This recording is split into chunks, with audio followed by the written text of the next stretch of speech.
Greetings, fellow gorehounds, and welcome back to a Blood Splattered vlog. I'm the Horror Guru, and today I'm going to talk about a little movie called Host, not to be confused with the Korean film or the other film by Stephenie Meyer. Seriously though, if you honestly thought I was reviewing that Stephenie Meyer movie, then you clearly forgot what happened last time.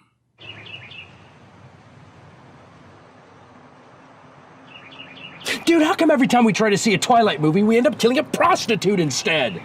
Well, maybe we'll get it right next time.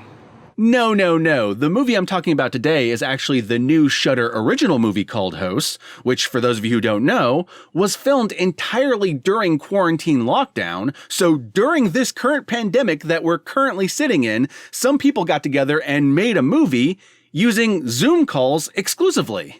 Which is pretty fucking cool in my book. I love it when filmmakers find a way around a very obvious limitation, but manage to make that limitation work in their favor, which is clearly what the filmmakers did with this movie. It's like, hey, we can't gather together to make a movie the normal way, so why not make a movie around this idea of people in different locations experiencing the same event? Which in this case, the event in question is a group of friends gathering online in a Zoom call to perform some sort of digital seance in order to, communicate with the dead and shit. But unfortunately, things go wrong when the dead they communicate with have far more nefarious intentions.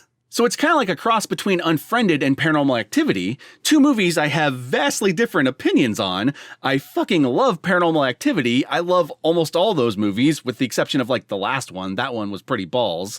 And I really fucking hated Unfriended. That movie was just total fucking dog shit. I wish I liked it more than I did, because I wanted to like it, but unfortunately, I didn't. But thankfully, this movie is way more Paranormal Activity than it is Unfriended. They use a lot of the same tricks they use in that franchise to pull off these, in-camera scary moments. Things like chairs moving and even crazier shit than that, which I'll get more into when we get to the spoilers. So yeah, they're using a lot of the same tricks they used in Paranormal Activity, and they're using them to great effect. In fact, to a certain extent, while I was watching this movie, I kept thinking in the back of my head, man, if this movie wasn't called Host, I totally would have thought it was called Paranormal Activity 7 or something like that. Because some of the stuff that happens here totally feels like a spin-off or a sequel to that franchise. So needless to say, if you're a fan of the Paranormal Activity movies, I highly recommend this movie. Now, with that all being said, this is still a found footage movie or a shared screen movie or whatever the hell you want to call it. So there are the things that you could usually, criticize those other movies for in this movie. Like there are moments where you're wondering why a person doesn't put a camera down. You're wondering why they're not turning the lights on. There's all these little small moments that you could easily nitpick, or the ultimate question of whose screen are we watching the whole time? There's that question. But those criticisms are actually very small in the grand scheme of this movie, because despite all those moments, this movie is actually really fucking good at getting you immersed in the experience. Way better than most movies of this type. In fact, I'd argue this movie is about as immersive as the best movies in this genre, the Blair Witch Projects, the original Paranormal Activities, movies like that. It's about as good as that when it comes to full-on immersion. And even those movies have some of this criticism. The movie is so good at getting you to feel like you're in the fucking call with them, to get you to care about these characters almost immediately. A lot of found footage movies have really terrible characters that you just hate and can't wait to see die, but this movie has a whole cast of characters that are all unique and different. They're all interesting and fun to watch and endearing in their own individual ways. Now, mind you, this is not a plot-driven experience. This is way more of, say, a haunted house ride. So there's not much in the way of, character development. The characters are kind of the same people they are at the end of it, just way more scared. You're not watching this to experience, some character going through some deep-seated change. You're watching this to see people getting fucking scared out of their minds and feeling that fear vicariously. That's what this movie's about. And you can tell that's this movie's intention because it's only an hour long, a real in-and-out experience, like a quick fuck on a summer day. And the only reason I'm even bringing this up is because this movie is so hyped up right now, and people like me are singing it so much praise, a lot of people are going to go into this movie expecting the next Silence of the Lambs. But it's not that. It's way more of a haunted house ride. So you should know that going in so that you can set your expectations correctly. Now, for me personally, this is so far the scariest movie I've seen this year. Now, granted, we still have half a year to go, so there's plenty of time for another movie to come out and top it, but until that time, this movie is the king of the frights. I can't tell you how many times while watching this movie, I was sitting on the edge of my couch with my hands like this and my fucking nails in my goddamn teeth, just knowing that something frightening was about to happen, and even with knowing that, I was still fucking terrified when it happened. It would still happen. I'd be like, oh, Jesus. And sometimes it wouldn't even be a jump scare. Sometimes it would be something really subtle that would just make my fucking skin crawl. And hey, that's the mark of a great horror movie. If you can do that to me, then you have fucking succeeded, regardless of whether or not you're like the biggest fucking plot movie ever. The biggest fucking plot movie ever. Clearly, I am a god when it comes to speaking. Anyway, my fellow Gorehounds, if you're not yet subscribed to Shudder, then I highly recommend you look into the platform. Right now, it's my favorite streaming platform of all the streaming platforms because it's got the most horror. It's got old horror, it's got new horror, it's got exclusive horror, it's got all the horror. And I'm saying all this even though I'm not sponsored by them. I'm just a really big fan, and I want the platform to continue to go on and succeed because it's giving us movies like this. Fucking modern goddamn horror masterpieces. Now, mind you, when I say masterpiece, I mean a masterpiece of movies like this. Of the haunted house ride movies. Not in the sense that it's the same as fucking The Exorcist. Okay? Just so we're clear? All right. And one last thing before we move on to the spoilers, every actor in this movie deserves gold fucking stars. Because beyond just giving great performances throughout the entire movie, every actor was tasked with filming their own special effects sequences. So all the scares in the movie are filmed in each actor's individual apartment by themselves. And all the tricks you see them using, all the special effects, that had to all be put together by the actors as well as the filmmakers. Because there's not a single scene in which any of these people are in the same location together. That's pretty fucking amazing. And the thing that amazes me the most is the quick turnaround of this movie. We just entered quarantine and lockdown a few months ago, and these people already put together one of the best horror movies of the year. That's fucking amazing. I can't believe they pulled it off, and I can't believe it turned out this goddamn good. And if you can't get behind this movie knowing everything that went into making it, then I don't know how else to entice you, because that shit's my jam.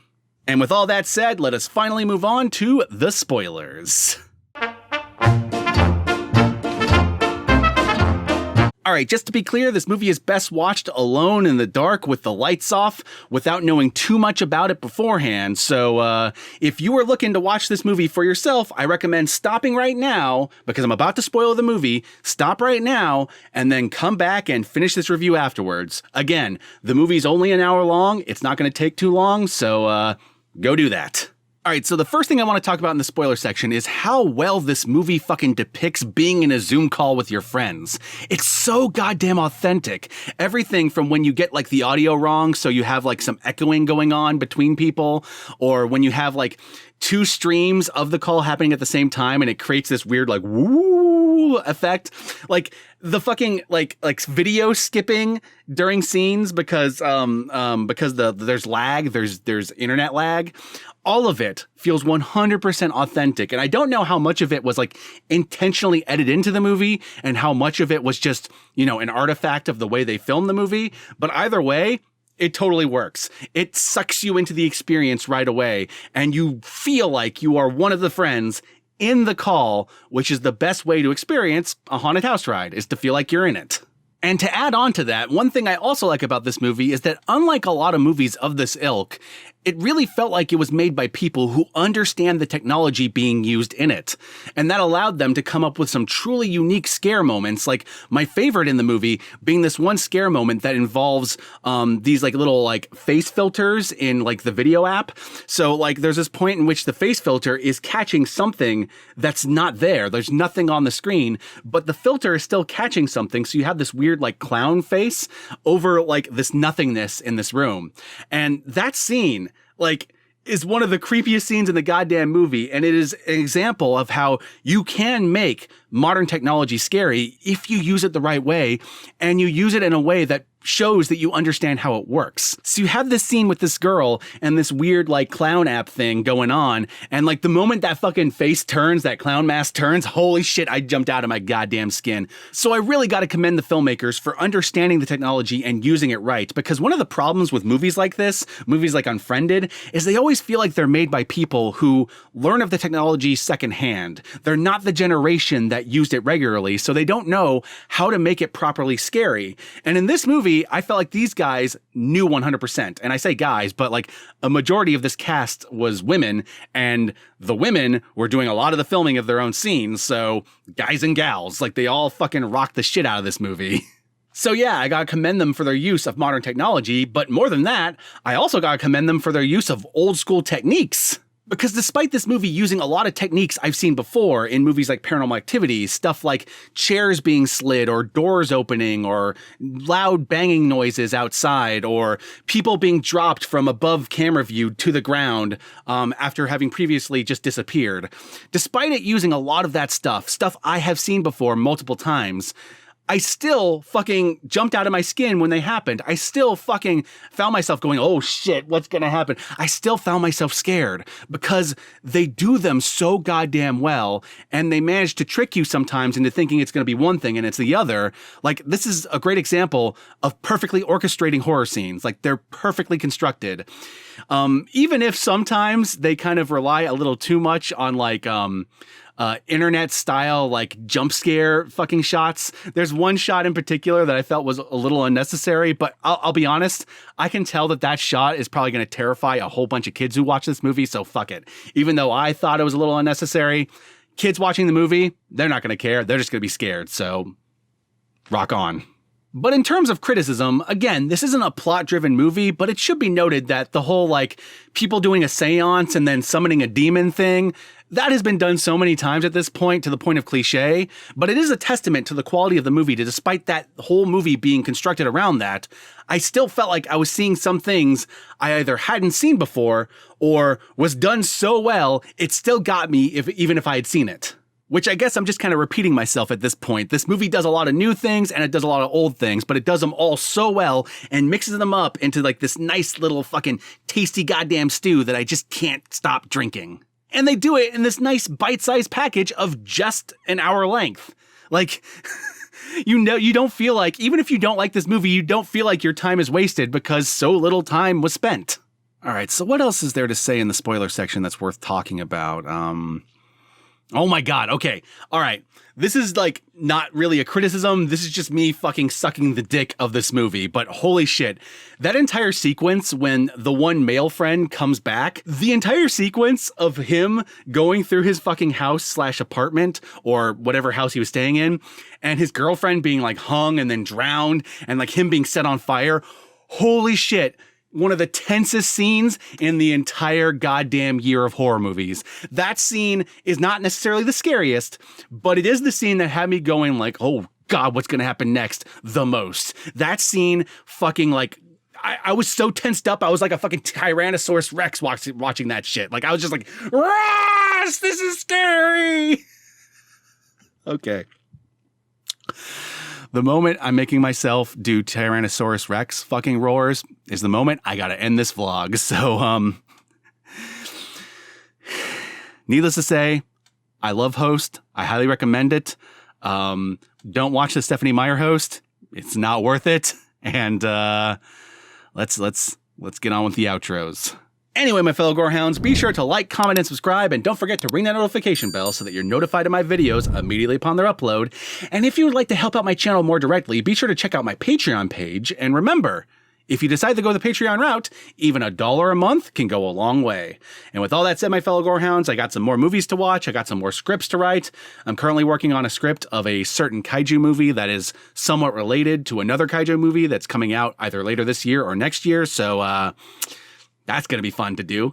And I guess peace out.